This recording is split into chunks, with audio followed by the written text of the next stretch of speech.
Blessed Apollo, be gracious to me,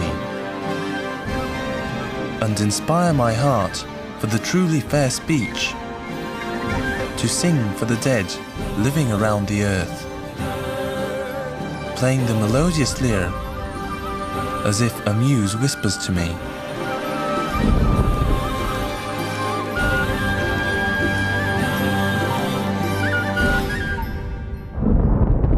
For the first time, the name of Orpheus was mentioned in the 7th century BC in a fragment by the southern Italic poet Ibycus. The name of Orpheus was accompanied by the attribute the famous, which means to show that this was the way a century-old tradition in speaking was written down. The first in ancient times to speak most comprehensively about Orpheus was Diodorus.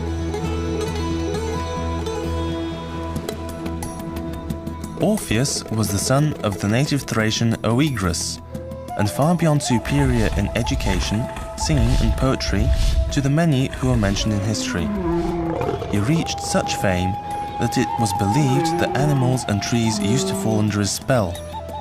After he devoted entirely to science and learned the gods' tales, he left for Egypt, and after he learned there is still much more, he became the greatest among the Hellenes in the area of gods' deeds, mysteries, poems and songs. He participated in the Argonauts expedition.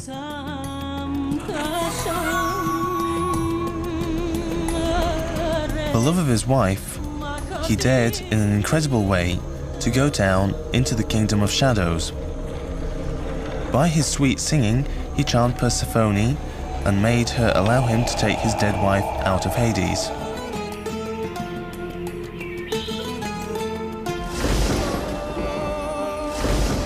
Is all this true? Who in fact was Orpheus? Where did he live and when? From whom did he learn? And why was he killed?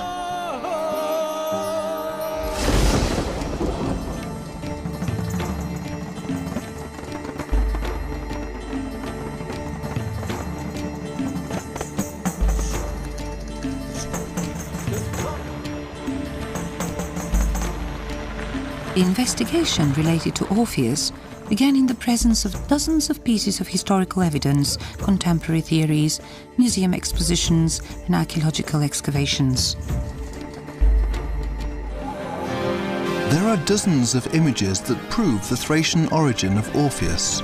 Today, this proof is scattered all over the world because the image and the ideas of the great dedicated singer have reached far beyond the borders of Thrace for centuries ever since, and excite people thousands of kilometers away.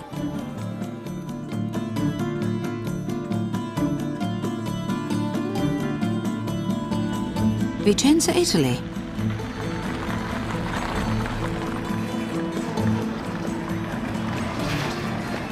The Apulian volute crater, painted by the artist Lycurg in the 14th century BC, is kept in a safety vault of the local bank.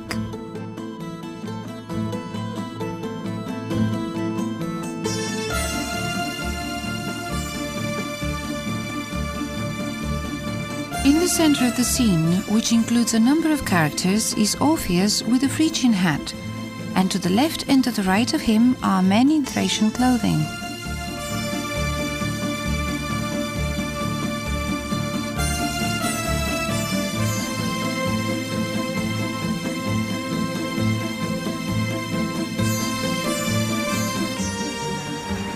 A little to the south, a columnar crater created in the 5th century BC is exhibited in the Archaeological Museum of the town of Siena.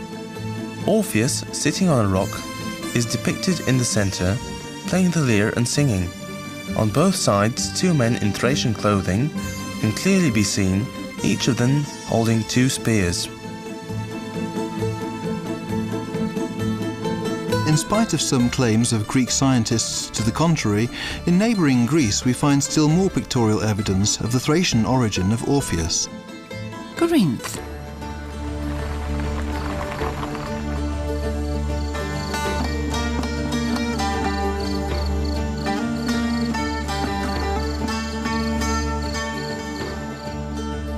On a crater, Exhibited in the local museum, we see Orpheus playing the lyre sitting on a rock, surrounded by two men in Thracian wear.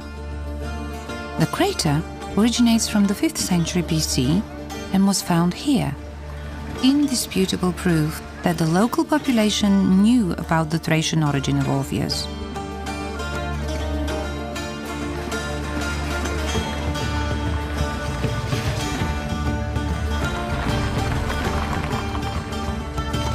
The Archaeological Museum of Athens. Here are preserved two fragments from two craters, depicting Orpheus sitting on a rock, playing the lyre before men in Thracian clothing.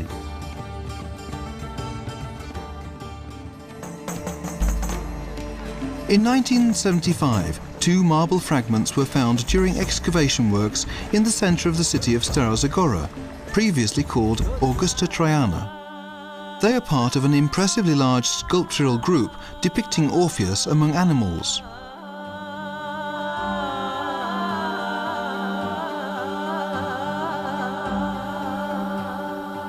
A century earlier, in the city of Augusta Traiana, one more memorial of Orpheus, an inscription engraved in a pedestal of a statue, was found, and it reads, "Good luck.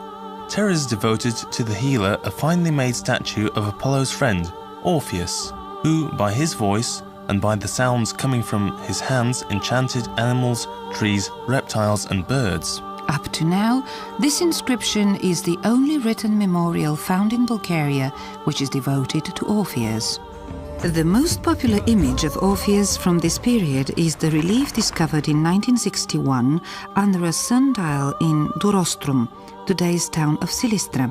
Orpheus, sitting on a rock and playing the lyre among animals, is depicted between two columns with Corinthian capitals. So far, the relief from Durostrum is our only, most complete and comparatively most preserved iconographic image of Orpheus.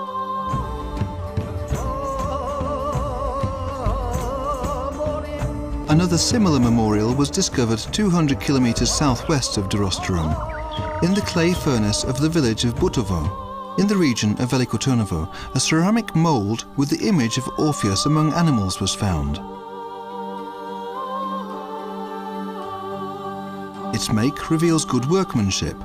Obviously using it, dozens of pledging tiles were produced for the market. This is a fact that proves the great popularity of Orpheus.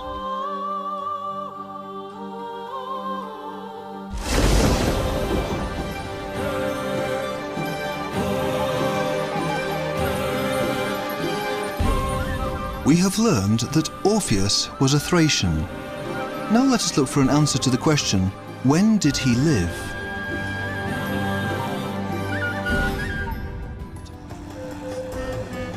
For this purpose, we need to recall the most renowned expedition of ancient times, that of the Argonauts. It is known that Orpheus was an Argonaut to Colchis.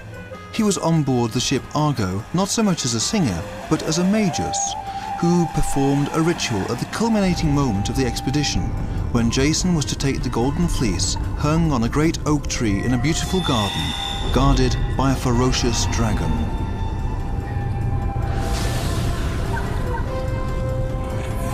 Orpheus saved the Argonauts for the second time when, with his music, he drowned the song of the Sirens, who were enticing the heroes of Colchis to the depths of the sea.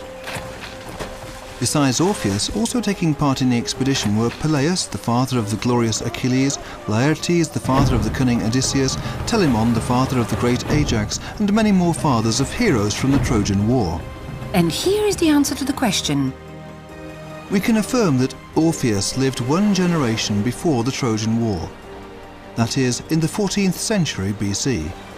This particular period of time is also supported by an inscription from the town of Paros, where one finds quoted the legendary events which led to the creation of the Eleusinian mysteries. The dating is also pointed out in the Pseudo-Lexicon, which was written in the 10th century AD.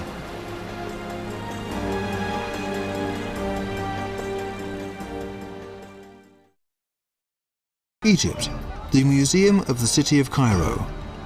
As the Battle for Troy marks the beginning of the chronology for many events on the European continent, so the Battle for Kadesh is the marking point for our chronology on Egyptian territory. 60 years before the war between Egyptians and Syrians, that is, at the time of Orpheus, the king heretic Echnaton, whose sculpture you see, introduced the cult to the sun disk. It is assumed that this was the first monotheistic cult in human history. The images of Echnaton present him under the beams of the sun disk, which are depicted like hands which embrace only the king and the queen and terminate with the symbol of lie. The merging of the king with the sun happened after his death. At least that's what Egyptian sources say. In the religion of King Echnaton, it seems that this happened during one's lifetime, and the king was filled with light and with the invigorating force of the sun while he was still on earth. This was also in the foundation of his doctrine, whereby not by chance Echnaton was the first Egyptian ruler who left his own teaching. But was it possible for monotheism and its doctrine about the sun god to reach Europe from Egypt?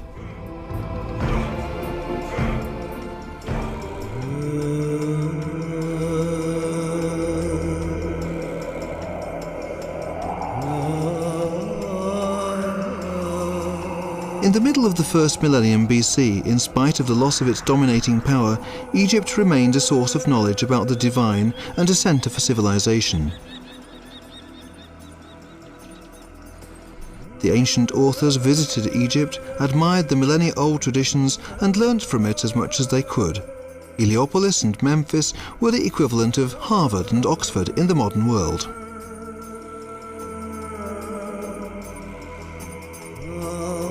Alongside many other ancient authors, Diodorus had also been to Egypt.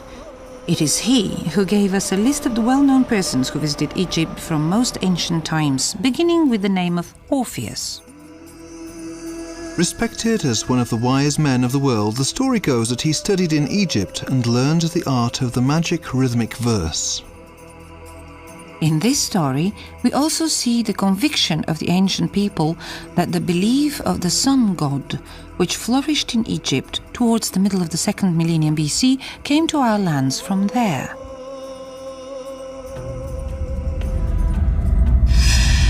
The acquisition of knowledge in ancient Egypt was an extraordinarily difficult process. Today, there are still legends about how, after facing serious challenges, only a few succeeded in reaching the final. But what could the reason be for a man to leave his relatives and the comfortable life he had, and to set out on a long journey with an uncertain end, marked with unprecedented trials? The answer may be hidden behind a great but unfulfilled love.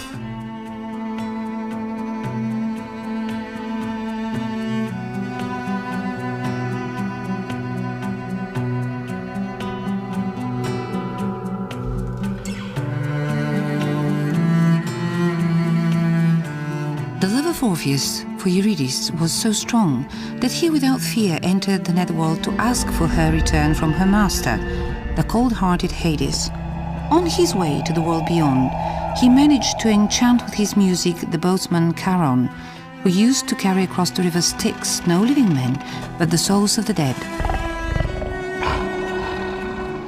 After that, also with his lyre, he won over to his side the three-headed fearful dog Cerberus, the guard of the entrance to Tartara.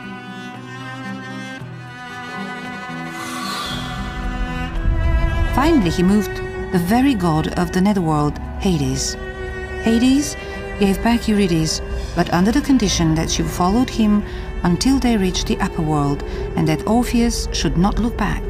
However, Orpheus did not withstand the temptation, and only a moment before he led her out of the place inhabited by the dead, he looked back to see whether she was following him, and so he lost her forever.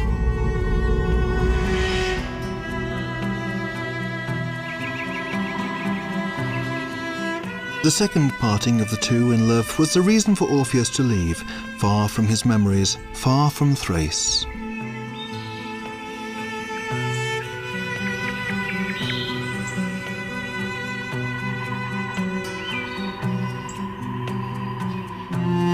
The informed say that it was just after Orpheus went out of the netherworld that he departed for the temples of ancient Egypt to learn the lessons of immortality.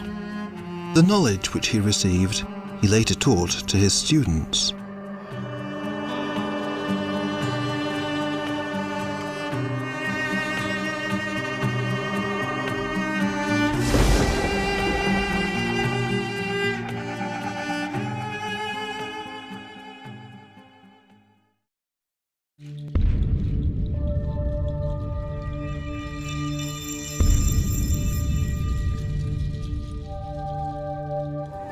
According to tradition of Indo-Iran, the king died and was born periodically, as in nature. In order for this to happen, he had to go up high in the mountains. There, the ruling first priest sacrificed a large animal or a man, which symbolized his own death. Then he entered into a symbolic marriage with the mother goddess, gave her fertility, and was then reborn.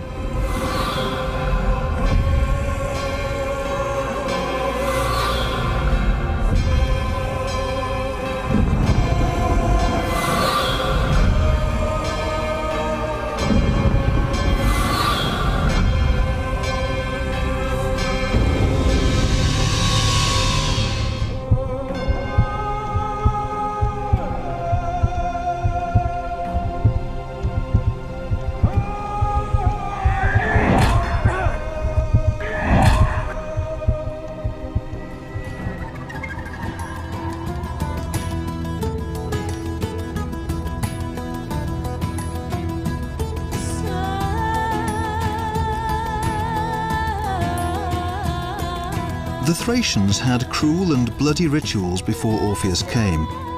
The great singer made an attempt to change them, and indeed he succeeded in many places. Centuries thereafter, the old beliefs and the new ideas existed in parallel.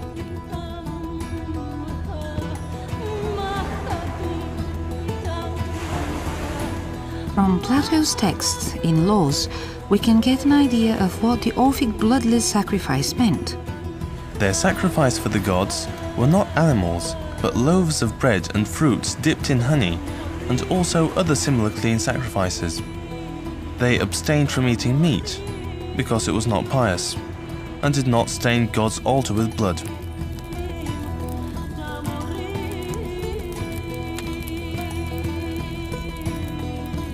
The late hymns of Orpheus make the picture complete with a record about burning of seeds and censing with aromatic herbs.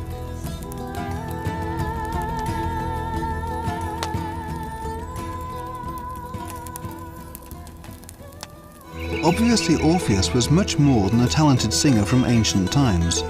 He was a reformer, priest and teacher. Pausanias calls him The Great Magus, and Demosthenes defines him as the prophet of the most sacred mysteries. as early as in the 6th century BC, Pindar wrote, And from Apollo, playing the lyre, descended the father of songs, the most glorious Orpheus. Pseudo-Euripides affirms, Orpheus lit the torch of the secret mysteries. whilst the Roman geographer Pomponius Mela adds, The rallying place for the Maenads was first organized by Orpheus. according to the story by Conon, the force which Orpheus possessed over living and over inanimate nature was equal to a rule over the cosmos. It becomes clear that the ancient Hellenes, whose written evidence we use, understood under music not only the skill of playing an instrument and singing sweetly, but also poetry, knowledge and wisdom. More evidence that Orpheus was not only a musician and a singer, but also one who performed sacraments, a teacher and a priest, is presented by his numerous images on Greek vases. Initially, Orpheus was depicted on them in typical Thracian wear. Gradually, his image was Hellenized. In these scenes, Orpheus is sitting on a high mountain peak and praises and shows devotion to the belief in the sun god. His music enchants and transmits the sound of cosmic energy. The singer performing the sacraments is surrounded by Thracians. Some of them are naked, a sign indicating that they are participating in a religious sacrament. Others are covered with zeras, thus depicting symbolically that they are preparing themselves for the sacrament. In order to present these images, we undertook a long journey.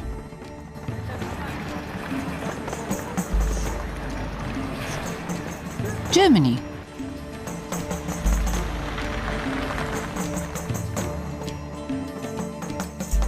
In the Museum of the City of Berlin, an amphora from Gela is preserved.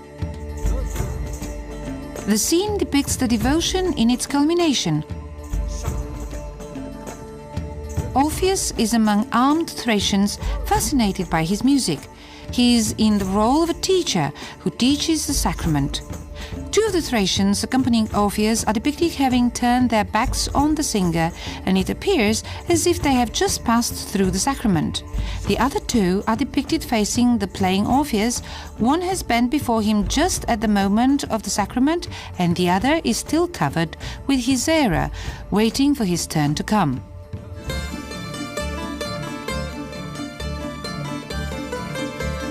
In looking for the image of Orpheus, we reach the town of Bari, Italy, where the so-called amphora of Bari is kept.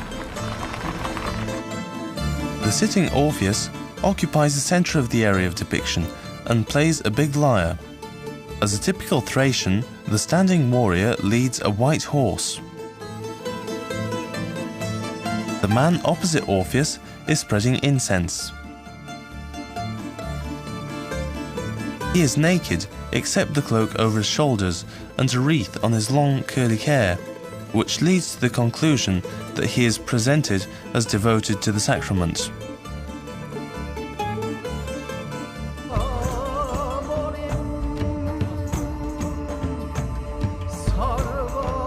We turn north to Switzerland, to Basel, where we look at a crater with a scene similar to that in Bari.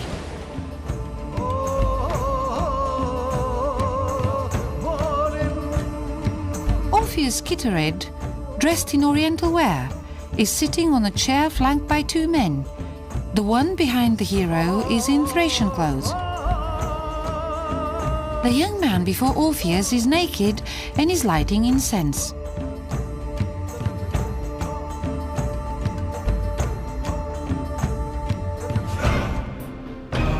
The teacher-student relations were documented for the first time in ancient Egypt as early as in the beginning of the 3rd millennium BC. The idea about studentship and devotion is constantly interlocked with the notion related to most of the ancient wise men and philosophers, including Orpheus.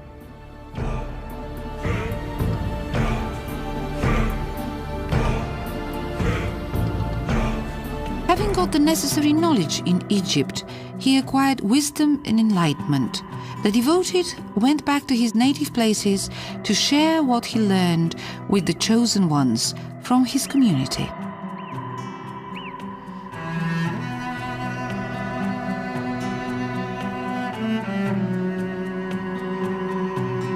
The very idea of individual devotion in the sacraments presumes the liberation of the soul from the cyclic sequence of rebirth and defines Orphism as a religion of individual belief and personal choice.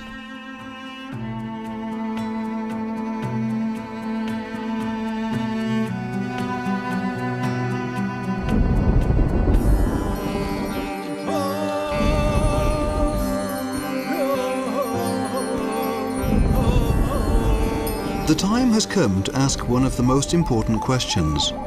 Why was the great singer killed? What were the reasons for the death of the beloved favourite? Religious? Political? Or...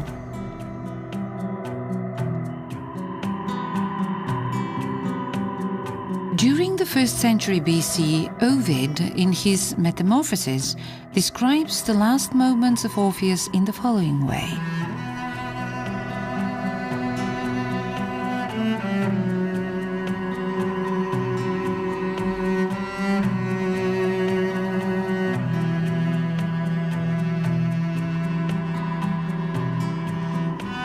One of them, waving her hair in the light air, shouted, "It's him who despises us," and threw her tears straight to the sonorous image of the son of Apollo, the singer.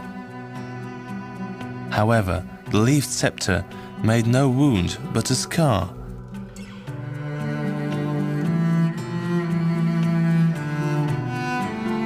The second used no weapon but a stone, but still in flight it was overpowered by the sounding song and lyre. And, as if asking for an excuse, for the vicious offensiveness it lay in front of his feet.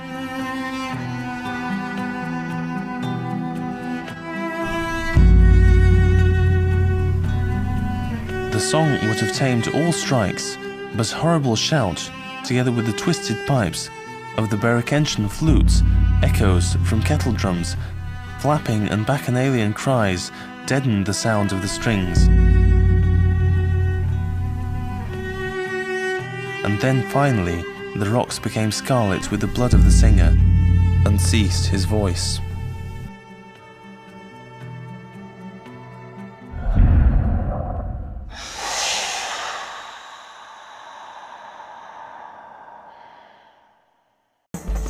Basel, Switzerland.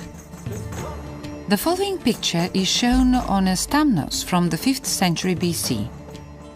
Orpheus has fallen down with the lyre in his right hand, stretched under his head. He is naked, covered by a crimson cloak. Crimson is also the color of the flowing blood. A spit is stuck in the hip of the hero. 4 Thracian women are attacking the singer. They are armed with stones, spits and pestles, and the one who is bent over his head is about to cut his head off at any moment with a short sword. An amphora with the following painted scene is kept in the same museum. A Thracian woman with a long spear is piercing Orpheus. The wound in his chest is bleeding. In his right hand, he is holding his lyre high, as if he wants to defend himself with it.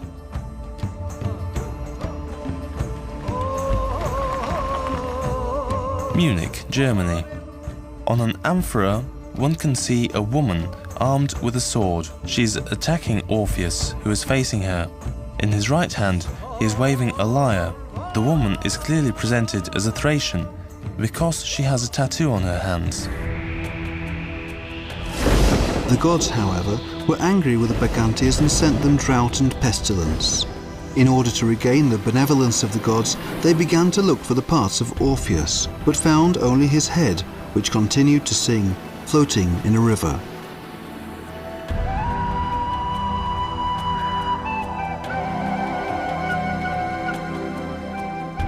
The Bacchantes took it, buried it, and made a big mound over it.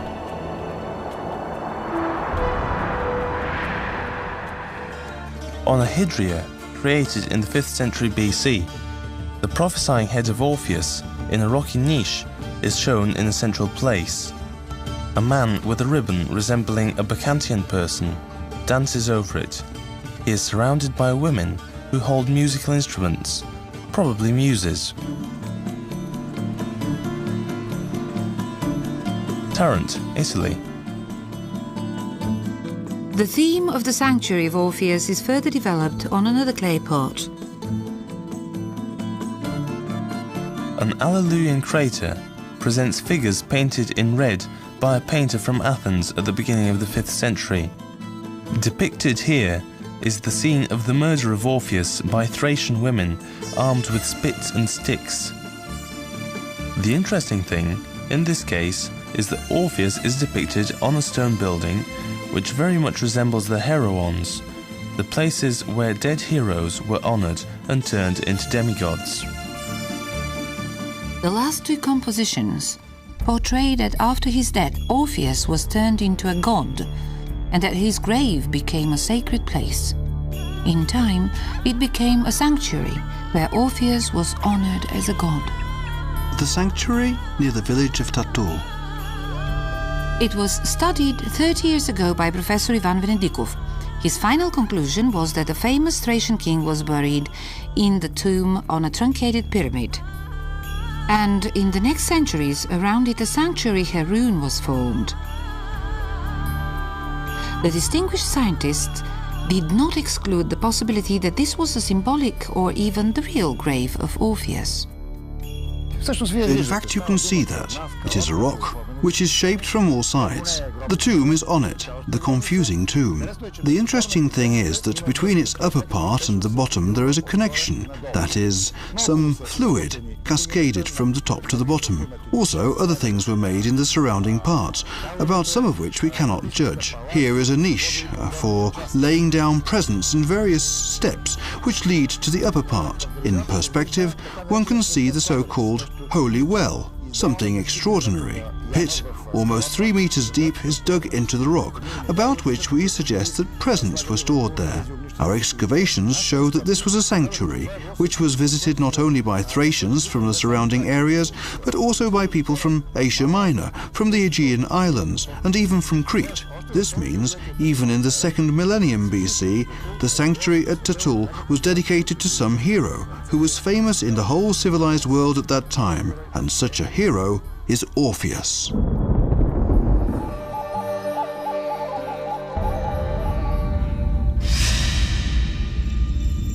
The primary source of matter, chronos, or time, produced in the ether a world egg. It split into 2 parts, and from its shells the earth and heaven were formed. From its core appeared the first god, the bisexual Phanes, emitting light. Phanes was swallowed by the son of Zeus, Kronos, who in this way acquired full power over the world. Zeus had a wonderful inheritor, Dionysus Agrius, who was tempted by the Titans with a mirror, and while he was looking at himself in the mirror, they tore him to pieces and ate him. This was the original sin, and because of it, Zeus struck them down with a lightning bolt. From the ashes of the Titans, people were born, and they inherited 2 natures, the heavenly part of the first Dionysus and the terrestrial part from the sinful Titans. As a result of all this, the soul of man is heavenly and immortal, but it is locked up in the darkness of the body. After the death of the body, it is born anew in another living creature. And to make an end to this pilgrimage of the soul from body to body, it is necessary to live on the earth in harmony, enlightenment and asceticism, not to kill animals and not to eat their meat. The followers of Orpheus, the Orphics, following the example of their teacher and patron, were also divided into parts after their death and were buried in different places. The same was done with the body of the Thracian king Seuthes III, who ruled the Eurydice kingdom from the end of the 4th and the first years of the 3rd century BC. Seuthes III founded his capital Seuthopolis, not far from the present-day town of Kazanlak, now on the bottom of the Koprinka reservoir. The king was buried in an impressive stone temple in the Mount Guliama Kusmatka, near the town of Shipka. Again, in 2004, and again near the town of Shipka, the expedition of Dr. Kitov came upon one more Orphic ritual. It was performed in the 2nd half of the 5th century BC, that is a century earlier than the first one. The discovery is in the mound called Svetitsa.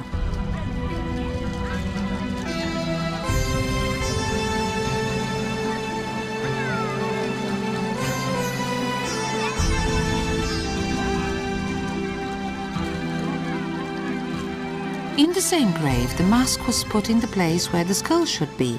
In other words, it substituted it as a ticket for the outer world, because, for the Orphics, tombs were regarded as the doors to the outer world. On the other hand, the gold mask meant one more thing. The Egyptian conjurations tell us that the sun should light up the body of the dead so that he could see again and regain the abilities of the living people. By placing the gold mask on his face, in fact, the priest pours the sunlight onto it and opens his eyes. The body of the dead becomes a godly body, and he reaches immortality, merging with the sun.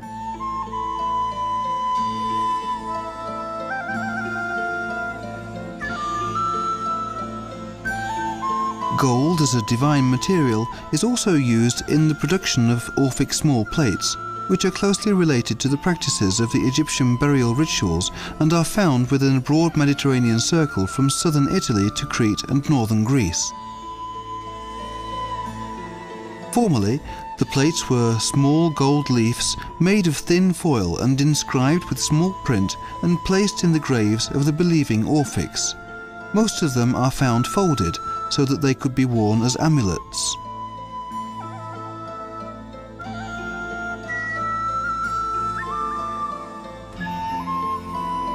The folding itself had a ritual character and was to hide the text from the eyes of the undevoted. The plates were rolled up so as to be put in the mouth. Most probably, in this way, the exact words were to be put in the mouth of the dead.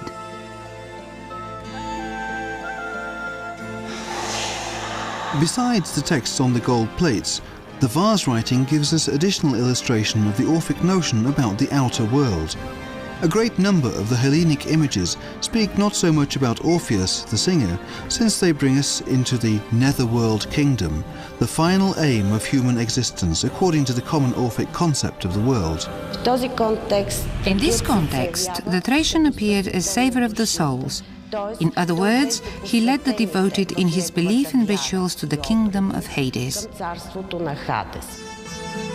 On some exhibits, in the hands of the participants in the scenes, scrolls are depicted, and on the breasts of others, plates are hung.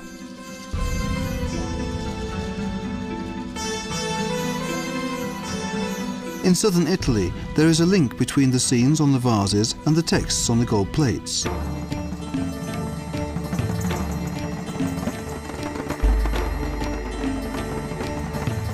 Germany, Munich.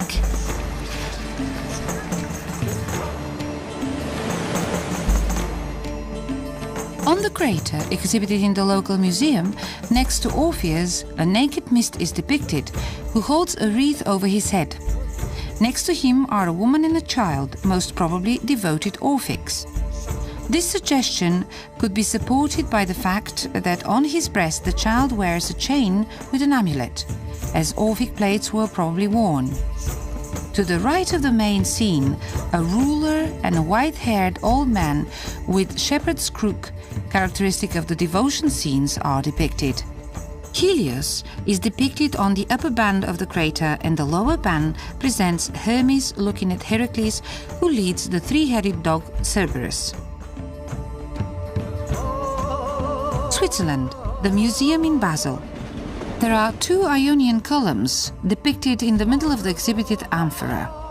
Inside the building presented here, there is a man sitting. In his left hand, the man holds a scroll, probably a papyrus. Orpheus enters from the left and goes to the sitting man.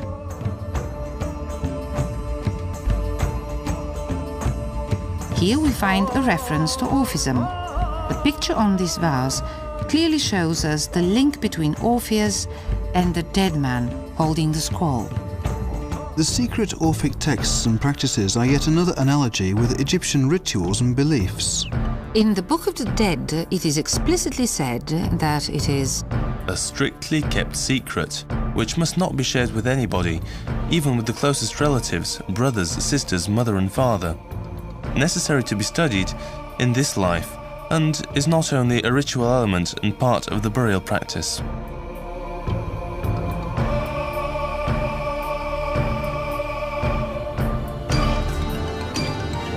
In ancient Egypt, the dead arraigned before the court in Osiris, where his soul was judged, according to the principles of the goddess Maat.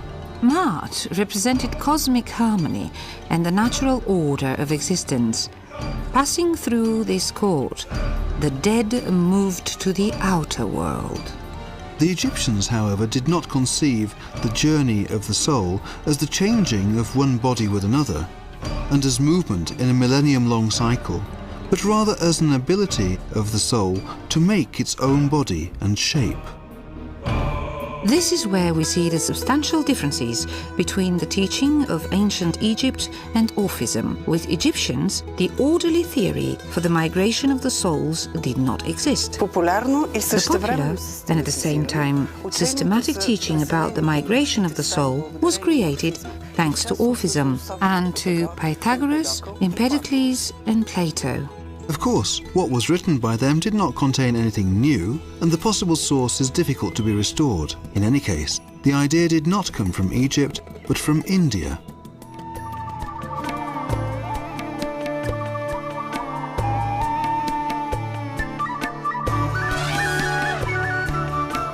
For millennia, the peoples populating the banks of the Indus and the Ganges have believed that every soul is divine and can achieve its essential aim, merging with the divine through purification and discipline.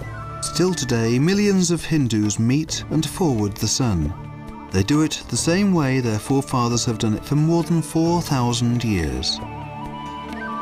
The belief of these children is similar to the belief of their ancestors, that man possesses an eternal soul which is reborn millions of times in different forms according to the moral code called karma.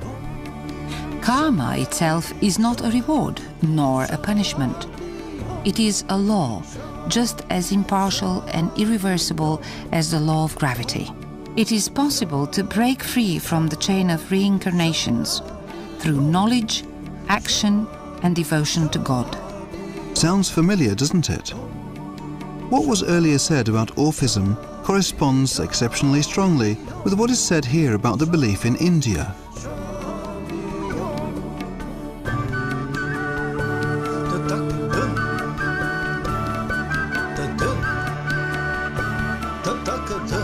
The conclusions also show that Orphism is a belief which was formed in the middle of the 2nd millennium BC and is based on ancient Egyptian and Mediterranean beliefs. It continued until the 4th century AD, when the Christian period began.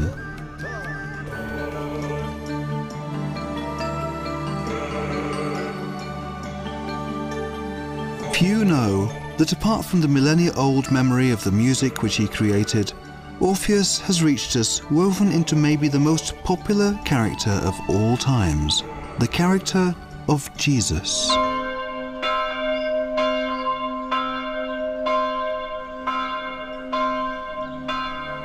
Here, in two of the catacombs, we found the image of the Thracian teacher, precisely because of the miracles which Orpheus's words, songs and music performed. Christian masters borrowed the ancient images of Orpheus for the iconography of Jesus. From time immemorial, the singer is the main character of a man who enchanted nature and therefore possessed a supernatural force.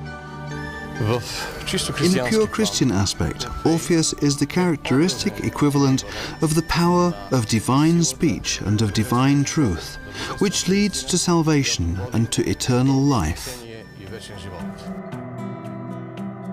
We can say that Orpheus stood before the new era of Christianity in order to give it a particle of the energy of the divine knowledge about death and the new birth.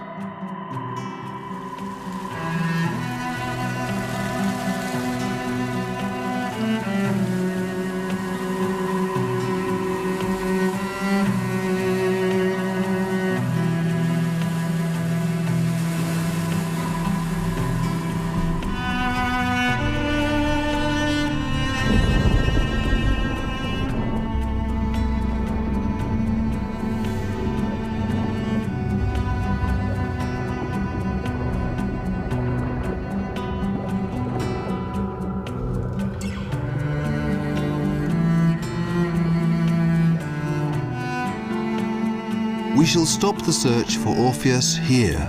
For us, he's already not only the great singer of ancient times. Orpheus is also the teacher of the human soul, no matter whether it inhabited the body of a Thracian or of an Achaean.